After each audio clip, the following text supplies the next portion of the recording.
Hey you guys, it's Peter, and welcome to my channel, Peterisms, where I tell stories of my life and just little things that I have learned as I've grown into the person that I am today. And I thought, why not a meditation today? Why not break out the meditations, get back into some meditations for a little while? We'll take a break from responding. I mean, if you guys want to leave me comments, I'm keeping a list of topics that you guys are giving me based on comments. So if you want to leave me comments about things that you'd like me to talk about, topics you want me to talk about on here, please feel free to leave those in the comments section or DM me or email me. But I'm going to do meditations for a day or two, and then we'll get back to those. And then I'll do some meditations, and then I'll get back to them. I'm just going to mix it up a little bit. So let's go in here today and see what is in The Language of Letting Go by Melody Beatty. It is September 10th today. So let's see what the topic is. September 10th. Oh, self-approval, September 10th. Oh, this could be a good one. September 10th. It's not too long either. Okay, September 10th, self-approval. Most of us want to be liked. We want other people to think of us as nice. I feel like I remember reading this last year and doing this video, but anyway. Most of us want to be liked. We want other people to think of us as nice, friendly, kind, and loving. Most of us want the approval of others. Since childhood, some of us have been trying to get approval, trying to get people to like us and think highly of us. We may be afraid people will leave us if they disapprove of our actions. We may look for approval from people who have none to give. We may not know that we're lovable now and can learn to approve of ourselves. In order to live happily, to live consistently with the way our higher power wants us to live, and to tap into a way of life that is in harmony with the universe, we need to let go of our extreme need for approval. These unmet needs for approval and love from our past give others control over us today. These needs can prevent us from acting in our best interest and being true to ourselves. We can approve of ourselves. In the end, that's the only approval that counts. Today, I will let go of my need for approval and my need to be liked. I will replace them with a need to like and approve of myself, exactly. I will enjoy the surprise I find when I do this. The people who count, including myself, will respect me when I am true to myself. You know, it's this interesting thing about life that you don't really understand until you're older. And it really took me until getting into my 50s to really get it, right? That stuff happens to us. This is kind of how life works, right? Stuff happens to us when we're younger. And we don't really understand it at the time. But then what we do is we respond to it, or we react to that in different ways. My way, like talking about being bullied or, mistreated by my peers and things like that. I'm just taking that as an example. My way to respond to that, I think in many ways was, I already had, I believe, a predisposition for addiction. And I think that that was just my way to deal with anything in my life that I didn't want to deal with. And that was definitely one of the things I didn't want to deal with. And so I responded to that by drinking and using drugs, which then caused me further issues, which then I had to deal with in other ways, right? And then I got sober at 22, and I started looking at all the stuff in my life that had happened to me previous to that, right? But it's like the things that happen don't ever stop. They continue to happen. They continue to happen and happen and happen. So you're constantly, at any moment in time, having things happen to you, responding to the things that have happened to you in the past, and dealing with the things that are happening to you right now while trying to live life. So for anybody out there that's doing okay today, more power to you, because life is tough sometimes, right? Like, it just really is. And I don't think that I really even got it till just recently, that that's what life is, right? When people say things like, get over it or move on, or why are you still talking about these things? What's so fascinating to me about that is, why would you not want to understand who you are today in direct relation to who you were yesterday? I want to understand those things. I want to understand what makes me tick today. I want to understand why certain relationships unfolded the way that they did, why I have relationships with certain people in my life today, how I can be better in those relationships, how I can be better to myself, how I can treat myself better. But to do that, that's why history is important. So when people say things like, get over it, move on, why are you still talking about it? Well, there's a reason why we still teach history in school, right? Because it's important to understand history, because history sometimes repeats itself. And we can also learn a lot from history. In fact, one of the things that I don't think I've learned until I started talking about it online in the last couple of years, when it became very evident to me, and I didn't even know that this is how I was dealing with it when I was younger, was that I had, this group of people, the majority of people out there, well, a lot of people would stay silent, but there was a group of people out there that just harassed me and bullied me for years and years and years when I was growing up.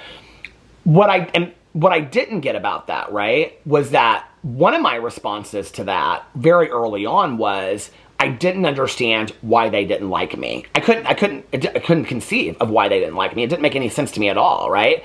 Like, they would call me these names, and they were all about being effeminate and all these things, and I knew that those things were true, and I couldn't change anything about it. I couldn't do anything about it, right? Like, I knew that I walked different than the other boys. I knew I had a lisp.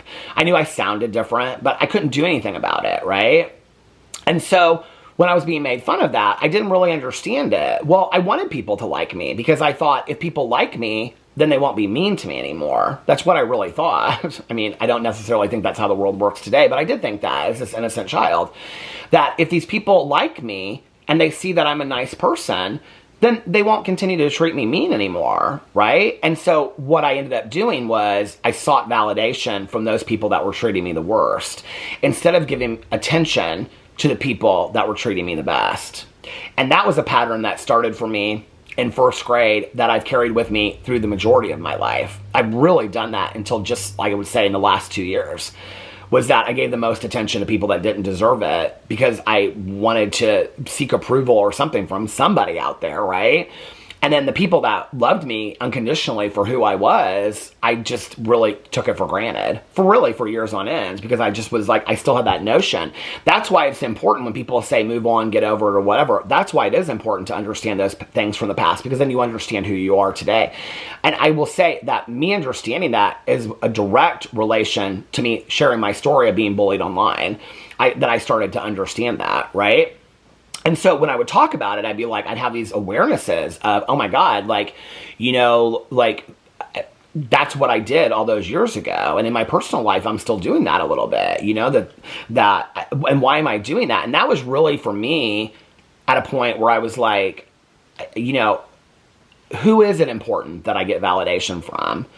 Is it important that I get validation from everybody? Because not everybody's going to like you, and not everybody has to like you. There's a lot of people that I don't think I hate anybody, but because I don't have the luxury of living with hate and anger in my heart. I just don't. Because for me, that'll lead me back to the drink or lead me back to misery. And I think that people that live with hate and anger in their heart have a lot of misery in their life. I don't want to have misery in my life. Therefore, I don't focus a lot on that. But to eliminate that from my life, then what I have to do is I have to really constantly be working on myself. And so a couple years ago, I remember saying it in a vlog, I do care. I care very greatly what people think about me. But over time, it's changed what people think about me. I care about what my husband thinks about me, what my dad and my stepmother think about me, what my best friend thinks about me, what my sponsor thinks about me, what my cousin and her family think about me, what my in-laws think about me. I care about you know, some close other friends that I have, what they care about me. Outside of that, I'm not really in charge of what other people think or what they do with it.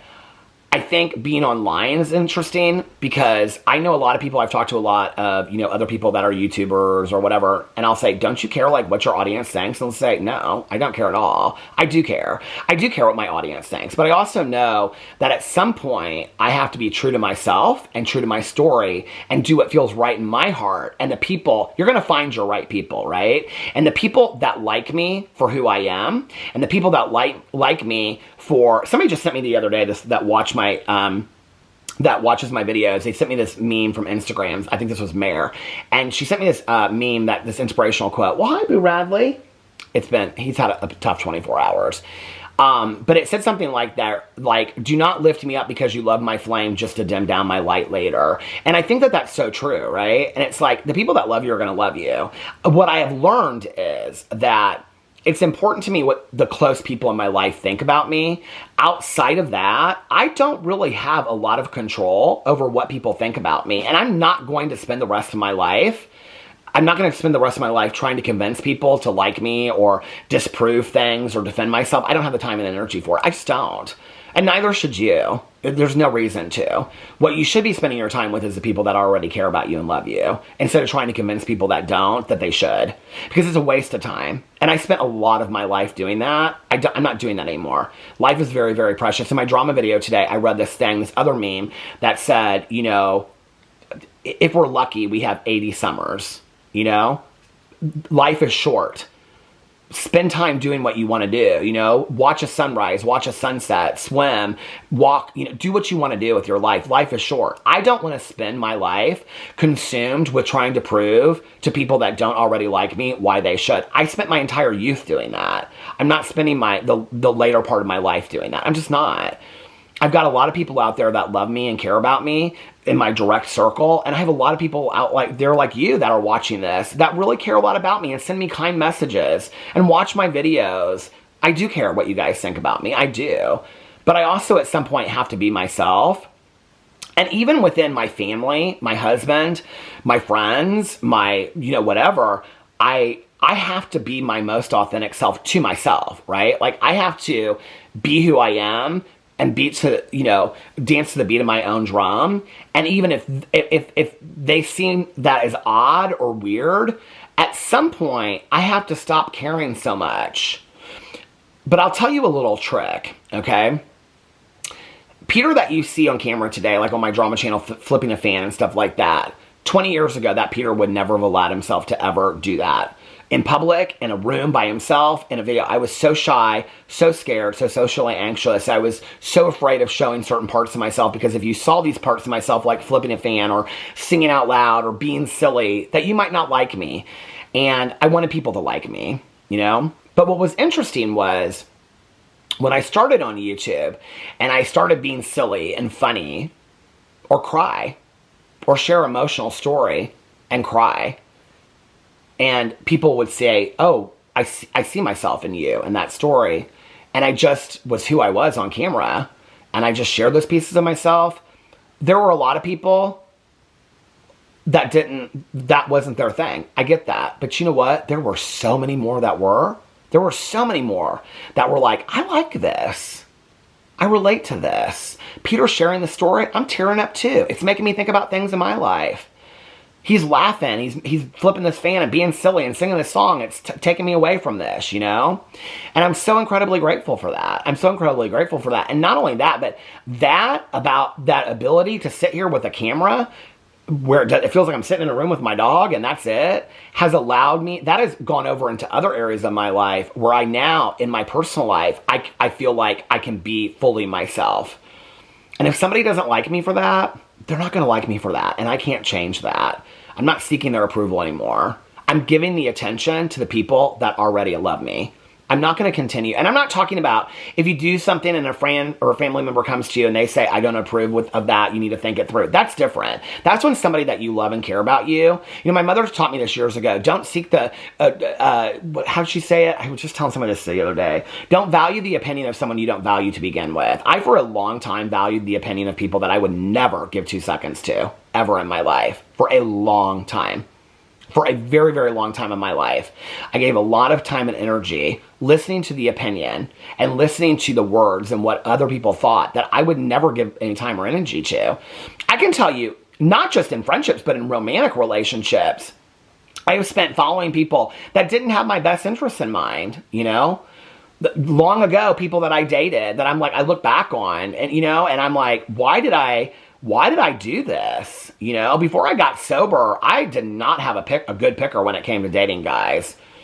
I just wanted somebody to desire me. I just wanted somebody to like me. That fed a lot into my codependency because if you needed me and I could take care of you and I could help you and whatever and I could be fun and I could be what you wanted me to be and you liked me, then I felt liked. And that validated something for me. I don't do that today, you know? I know I'm going to be okay.